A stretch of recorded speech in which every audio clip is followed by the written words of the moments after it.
Ayan boss, yung 3D printer mo ikaw nagbuo din. O binili mo lang yan? Bili. So Maker Lab ko din. As Maker Lab.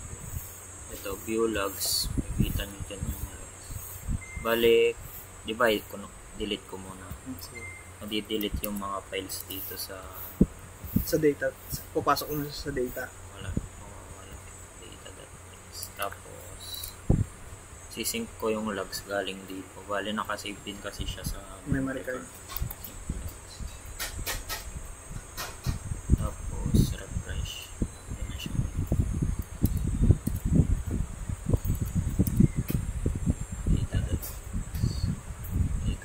Yan yung bali yan yung dinilit mo kanina, no? Yan siya papasok sa data text. Pag nag-clear logs ka dito, madi-delete.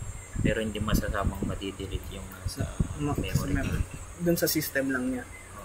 Ito lang sa tapos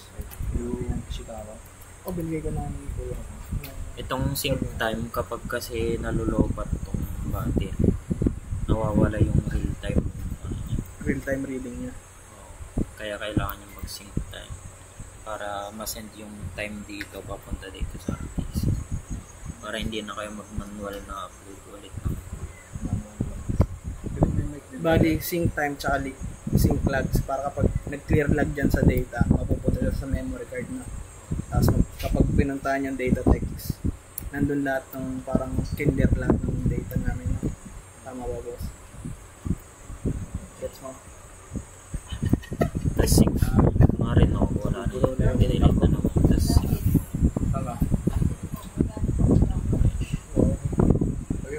tapos refresh na tapos pagka delete tapos refresh tapos sync log tapos kunwari diba ayan boss kahit wala lang internet yan kasi offline naman gagana pa rin siya tapos yan select serial port tapos check nyo sa device manager kung alin dito yung mawawala kapag tinanggal kasabay lang pinakailalim nakababad ko ng ilagi kailangan nyo lang isalpak kapag magsisync kayo ng logs na type pero mag-work siya kahit wala yung walang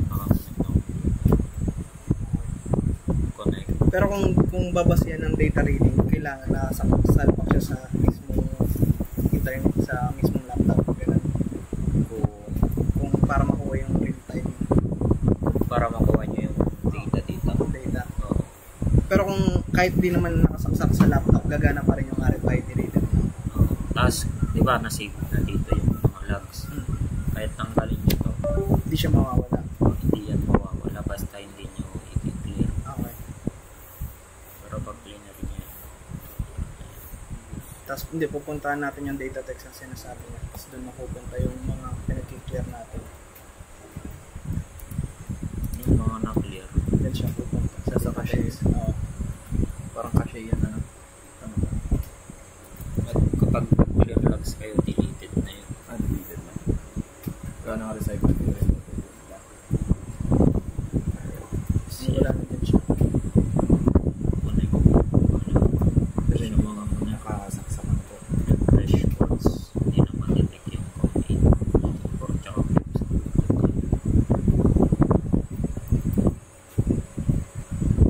pero kapag ganun sasaksak namin ulit yan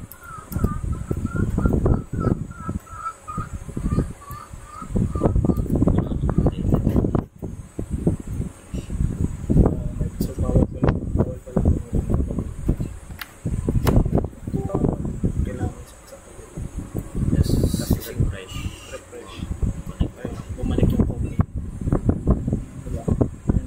bali makukuha na parang ito ma-delete Hindi, kailangan talaga natin magdala ng laptop para mahiran niya yung ito lang kailangan nyo pagka nasa inyo ng files yung folder bali ito yung pinaka-exported ko ng latest version kahit isend namin dun sa parang paggagamitan laptop gagana na yung mismo hindi ko sure kung kailangan pa mag-install ng Python pero andito lang hindi yung parang organic lang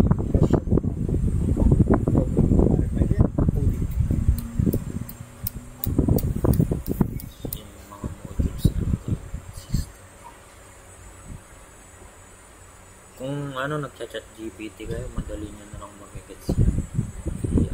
Lalabas din naman dun yung Explain code and syntax. Explain logic and syntax. Si PC yung code. Masabihin na niya yan. Bali yung kulang na lang para ma-integrate ng code dito sa control RFID.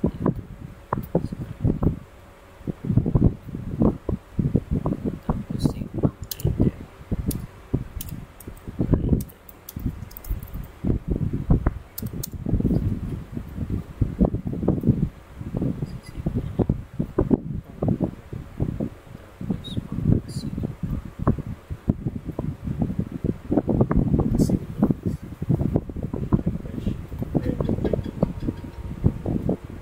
Bali yung kailangan ba yung RFID para maayos tong RFID number tsaka yung entry tsaka exit. tsaka exit. Bali yung reader mismo kailangan nun sa if ever na usable ba yun Sa ating, di ba dalawang reader yun? Tapos parang na-discuss mo sa akin. Isang reader lang gagana. Pwede din, tapos usable. Pero usable pa naman yung isang reader. pang actual ganun. Tawag dito. Pwedeng pagsamahan namin siya ng gagana. Parang dalawang volume or hindi. Gagawin yung entry tsaka exit. Bale, Parang ganun yung dalawang pang entry tsaka pang exit. Hindi, dalawang entry exit. Pero yung Ay. sa parang pasok. Dalawang bi-directional. Pwede kang pumasok sa isa, pwedeng lumabas. Or yung isa. Maglalag lang. Yung isa parang maglalag lang doon sa kunyari, door number 1. Doon yung galing sa toolroom. Maglag doon. Tapos pag dumaan pa doon sa isa pang reader, Mag siya lalabas. makikita kung saan lumabas. Parang gano'n. Or hindi. Mas mahirap. Mas mahirap yung implementation. Okay, sige, stick tayo doon sa 1. Tsaka kung may masirang RFID, wala na kayong spare. Bali yung purpose kasi no, spare nyo siya para diba, isa lang kailangan ng system, papalitan nyo lang. Sige. Copy ka. Meron kang baka Magiging gano'n iba lang sa na isang implementation. RFID. Para basic. Kaya naman natin yun.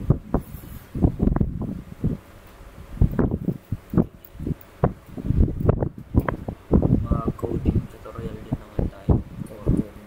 Ano mas prefer nyo yung may explain personal o Siguro, screen record with